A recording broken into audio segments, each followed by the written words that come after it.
On March 6th, 2025, about an hour before I planned to lock up the shop, a gray crossover rolled into my bay, running like it had something to prove and losing badly. The owner was not panicked. He was tired. He had been chasing the same problem for 2 months.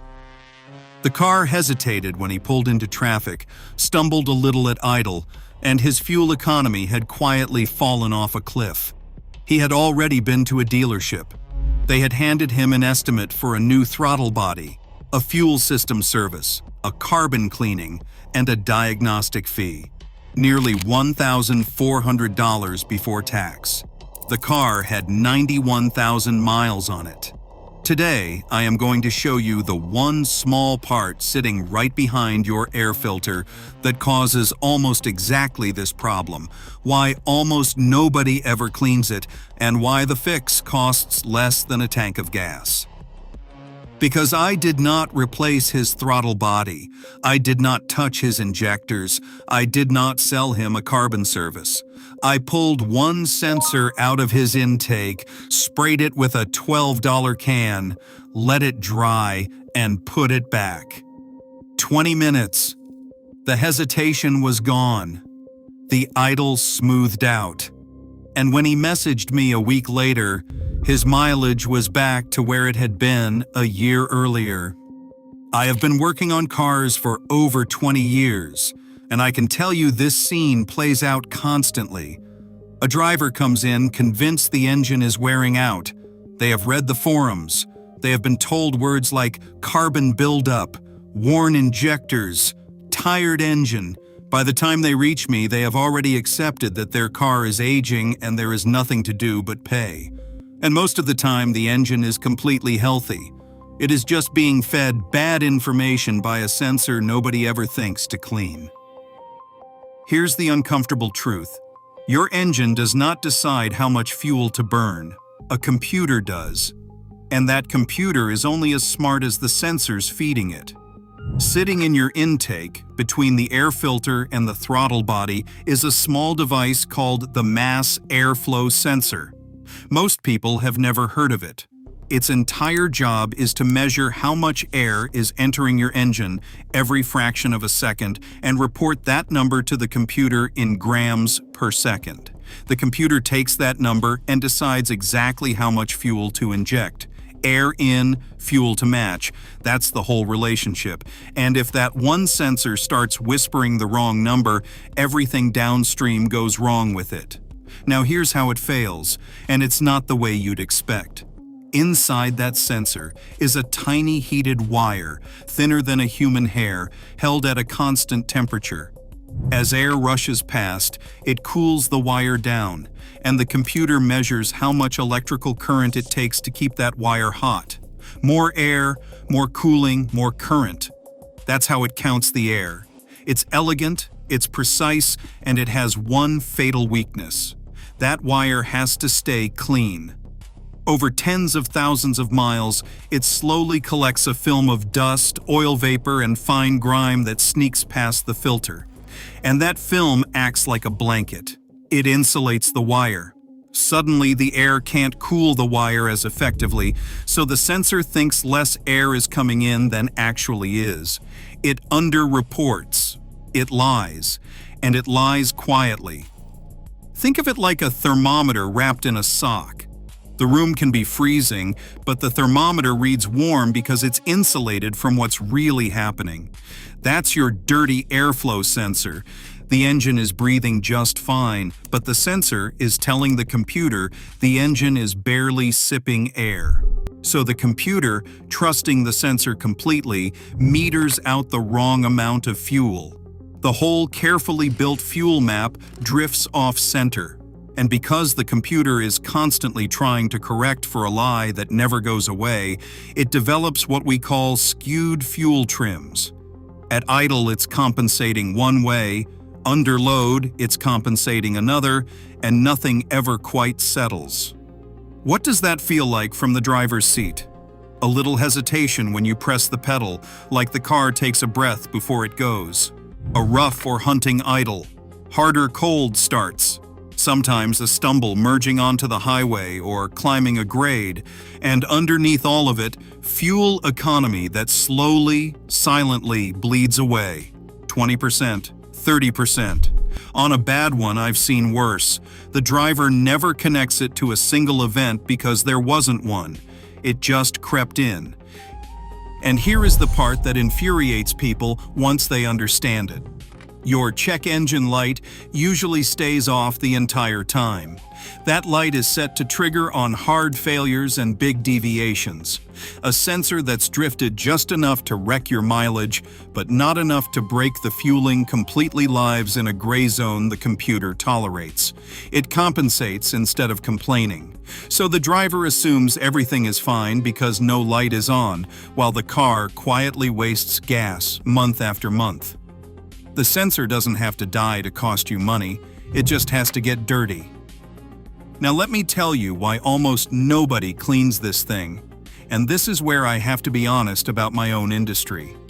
Cleaning an AR flow sensor takes 20 minutes and a cheap can of cleaner. It doesn't look impressive on an invoice. It doesn't justify a big bill. When a car comes in hesitating with poor economy, cleaning a sensor is not what pays the shop's rent.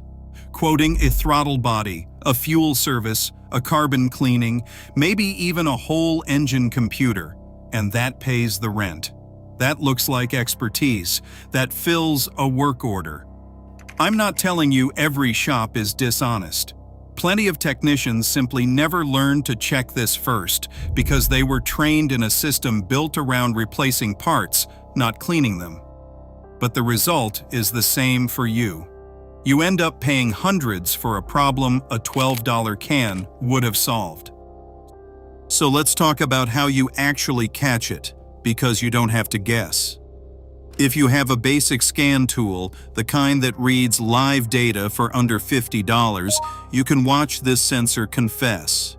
Warm the engine up, connect the tool, and look at the calculated engine load reading at wide open throttle.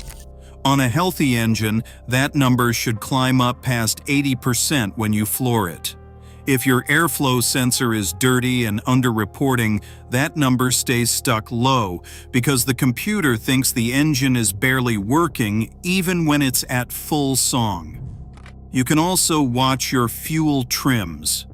If they're swinging hard, negative at idle and drifting positive as the revs climb, that pattern is the classic fingerprint of a sensor that's misreading airflow. That's not a wild guess. That's the car telling you exactly what's wrong if you know where to look. Once you have confirmed it, the actual cleaning is genuinely simple, but you have to do it exactly right, because this part is fragile and there are ways to destroy it. Engine off, completely cool. Disconnect the negative battery terminal. Unplug the sensor's electrical connector. Never spray it with the key on or the engine running. That can fry it. Loosen the clamps or screws and slide the sensor out of the intake tube. And here is the rule you cannot break. Hold it by the plastic body. Never, ever touch that little wire or film element inside. Not with your finger, not with a rag, not with a cotton swab, not with the straw of the can. It is thinner than a hair, and if you bend or break it, no amount of cleaning will bring it back and you are buying a new one. Now the cleaner, and this matters more than anything, you must use a dedicated mass airflow sensor cleaner. Nothing else. Do not reach for brake cleaner. Do not use carburetor cleaner. Do not use throttle body cleaner, and please do not use WD-40. Every one of those is too aggressive. They can strip the sensor's coating, attack the plastic, or leave behind a residue that ruins the readings worse than the dirt did. The right stuff is a hexane-based spray made specifically for this. It flashes off in seconds and leaves absolutely no residue, and it costs about $10 to $15 a can. Give the element 10 or 15 good sprays from a few inches away, letting the fluid carry the grime off without you ever touching it. While you're in there, wipe out the intake tube and housing too, because a dirty housing just recontaminates the sensor the moment you bolt it back in. Then walk away and let it dry completely, 15 to 20 minutes. If you reinstall it wet, you risk shorting it out. Plug it back in, reconnect the battery, and start it up. Now I have to give you the honest caveats, because I'd rather tell you the truth than sell you a clean ending. First, not every airflow sensor is the cleanable kind. Most modern cars use the hot wire type I've been describing, and it responds beautifully to cleaning. But some older vehicles used a different design, a Karman vortex, or a spring-loaded vane-style meter, and the very newest sensors use a microchip-style unit. Those should be left alone. Cleaner can wreck them. If you're not certain which one you have, that uncertainty is your answer. Leave it and ask someone who knows before you spray anything. Second, cleaning is not always the final fix, and you should think of it as a diagnostic filter as much as a repair. If you clean the sensor and the problem vanishes, wonderful. You just saved yourself over $1,000. If you clean it and the trouble comes right back, then you've learned something valuable. Either the sensor is genuinely worn out and needs replacing, or your problem was never the sensor at all, but something like a vacuum leak, sneaking unmeasured air into the engine downstream. Either way, you've spent $12 to rule out the cheapest possibility first, which is exactly the order a smart diagnosis should follow. And I'll be straight with you. On a high-mileage sensor that's been contaminated for years, cleaning sometimes only buys you time. You'll never get it perfectly factory clean, and it's easy to nick that delicate wire. When a sensor is truly tired, the right move is a genuine OEM quality replacement from a reputable maker like Denso, Bosch, or Hitachi, not the cheapest listing you can find online, because a bargain sensor that reads slowly will hand you the exact same mileage problem you were trying to escape. And that brings me to prevention, because this is a problem you can mostly stop before it starts. The single biggest cause of a filthy airflow sensor is oil, specifically those aftermarket performance air filters that you oil yourself. People over-oil them. That oil mist gets pulled straight onto the sensor wire and it bakes on. If you want to protect this sensor, run a quality dry filter and change it on schedule. Then make cleaning the airflow sensor part of your routine. Every single time you change your air filter, or roughly every 30,000 miles, pull the sensor and give it a spray. It takes 20 minutes, it costs almost nothing, and it keeps this whole quiet problem from ever taking hold. Most drivers go the entire life of the car and never clean it once. That's exactly why it catches so many people. So let me leave you with the reframe that matters. When your car starts hesitating, when the idle gets rough, when your mileage quietly slides and you start assuming the engine is finally getting old, stop and remember that gray crossover. 9 times out of 10, the engine isn't tired at all. A $12 sensor is simply lying to the computer, and the computer is doing exactly what it was built to do. Trust it. Your car isn't aging nearly as fast as you've been led to believe. It's just been listening to bad information nobody ever bothered to correct. If this changed the way you think about that hesitation or that fuel gauge, hit the like button so more drivers see it before they hand a dealer 4 figures for a $12 fix. Subscribe. If you want more of the stuff shops would rather you never learn about your own car. And if you've ever cleaned this sensor yourself and watched your mileage come back, drop it in the comments, because those stories help more people than you'd think. Your car has been trying to tell you the truth this whole time. Now you know how to listen.